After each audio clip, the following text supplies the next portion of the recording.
Al-Mi'raj. Ini kita jelas nasi kedudukan Mi'raj secara lugat.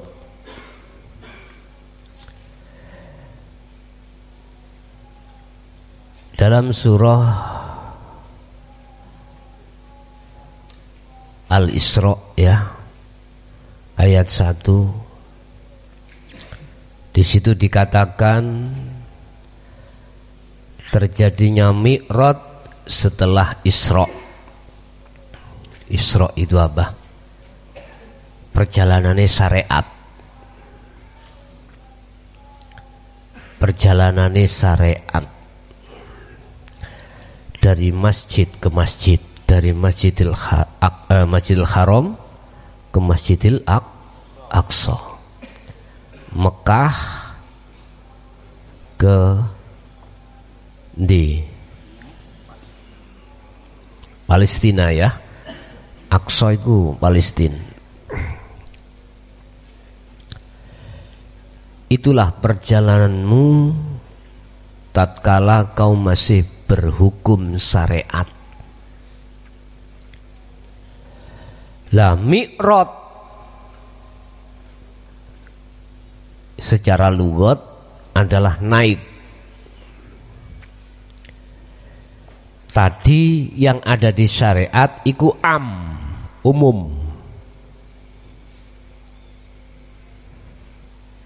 Lah hakikat kemakrifat itu adalah khos, artinya khusus.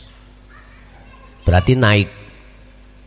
Khos itu adalah seseorang yang hanya dikehendaki Allah. Yang melakukan Mi'raj adalah hamba yang hanya dikehendaki oleh Allah. Otomatis hamba yang terpilih. Mi'raj adalah perjalanan dari Masjidil Aqsa sampai ke Sidratul Muntaha. Bahasa Rasulullah, bahasa kita, itulah perjalanan hatimu munajat menuju dan bertemu pada Allah di alam kelanggengan atau makom musyahadah.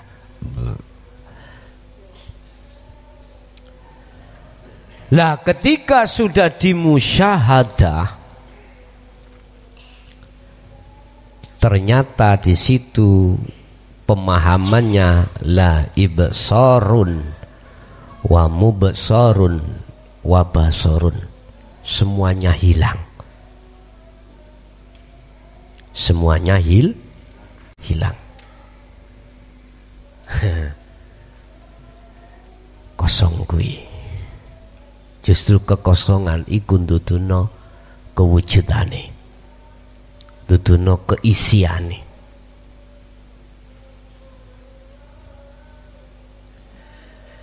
Mengapa dalam masalah Mi'raj itu hanya hamba yang dikehendaki?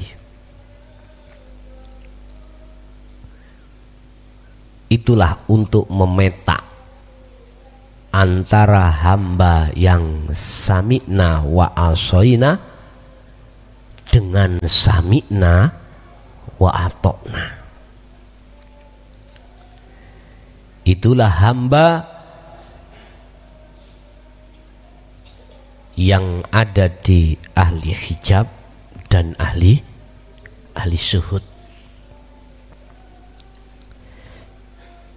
Untuk membedakan hati seseorang yang menjadi budaknya hawa nafsu dalam dirinya dan menjadi budaknya Allah dalam dirinya.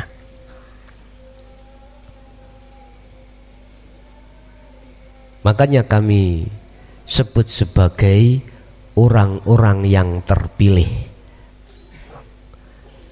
Berarti yang dipilih itu lebih sedikit daripada yang tidak dipilih.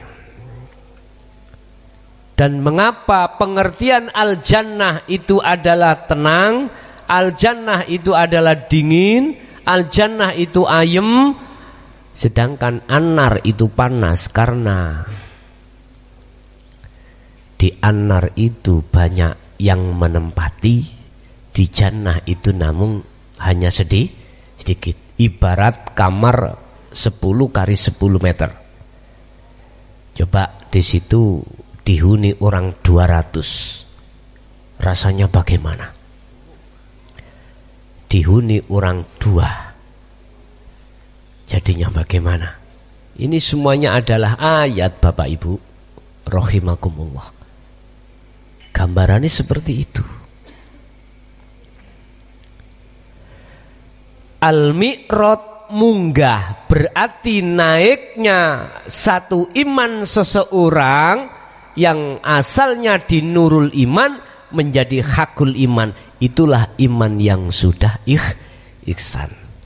Herannya tatkala diajak naik menuju Mi'raj itu sama lari. Itulah manusia.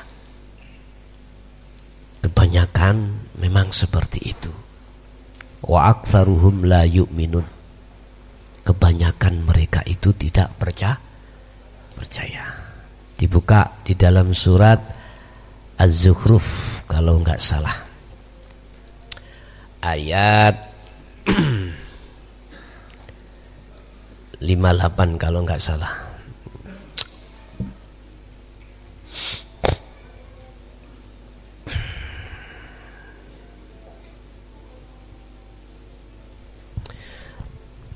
Iya, ayat 64 65. Tatkala Allah menyerukan terhadap umatnya lewat Rasulullah tentang jalan yang lurus, fahtalafal ahzab mim bainihim fawailul lilladzina zalamu min adzabi yaumin alim. Kebanyakan golongan yang di situ saling berselisih, artinya tidak mau. Oh, apa sing Muhammad iki keliru kabeh, ngoten. Fawailul ladzina zalamu min azabi yaumin alim. Maka celakalah orang-orang yang zalim terhadap dirinya, zalim karena azab pada hari yang pedih. Jadi ketika saat ajaran Allah disampaikan tentang masalah jalan yang lurus,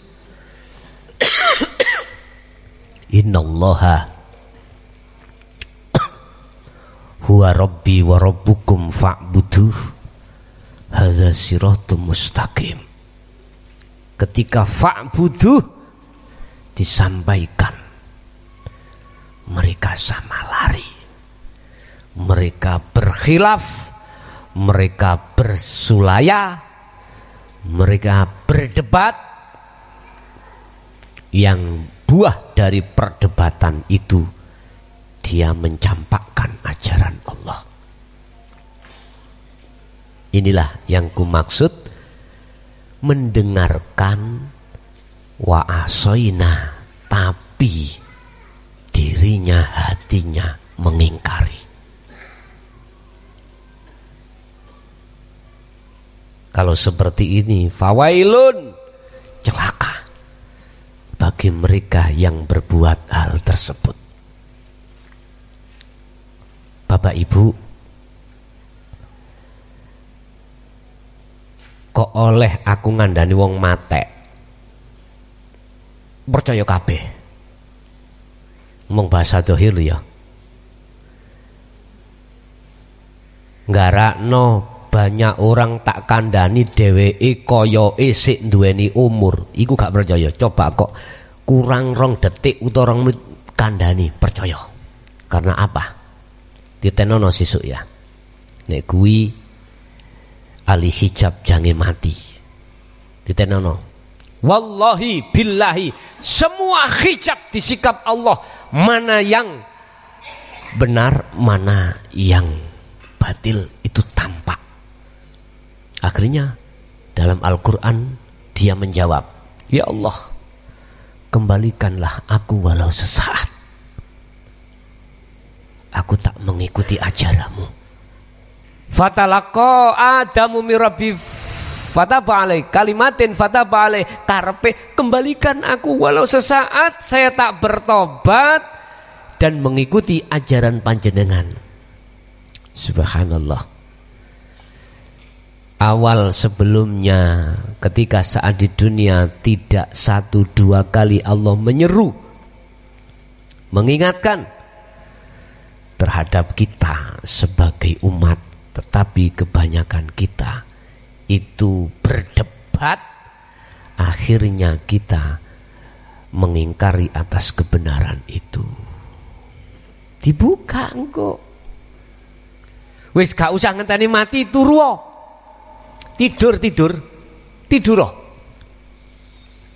Tidur awakmu. Njaluk nang Gusti Allah ditampakkan alam yang sebenarnya. Dinding-dinding hatimu biar dibuka ketika tidur. Wis nyebuto nang Allah, kongkon mentok niku apa?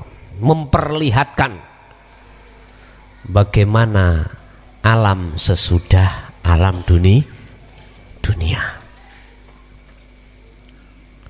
Memang kadang-kadang ono wong ngipi mati lah ngene nggih. Ngipi kiamat. Lah disinilah Bapak Ibu, di dunia belum sadar karena tertutup oleh nafsunya sendiri. Ketika kau mati nafsumu ngalih, udah kecewalah kau dan akhirnya kau mengatakan, ya Allah, kembalikan saya ke dunia walau sesaat, dengan maksud tak mertobat. Saya tak bertobat terhadap dirimu dan mengikuti ajaranmu. Apa sih ajarannya Allah? Yakfur bitaghuti wa yu'min billah. Faqala aidan ani butullaha wastani butaghut. Iku aplikasinya. Intinya kotabayyana rusdu minal ghoi. Apa itu?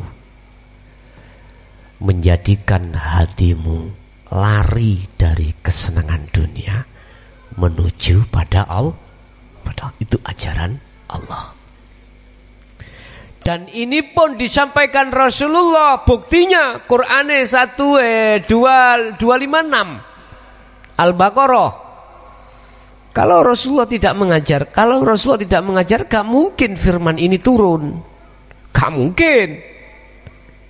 Makanya bila mana ada satu tokoh yang mengatakan bahwasanya Rasulullah tidak pernah menyampaikan tentang ajaran Allah yang bernuansa hakikat menuju marifat, mohon maaf, aku tidak sependapat. Justru kalau boleh saya katakan,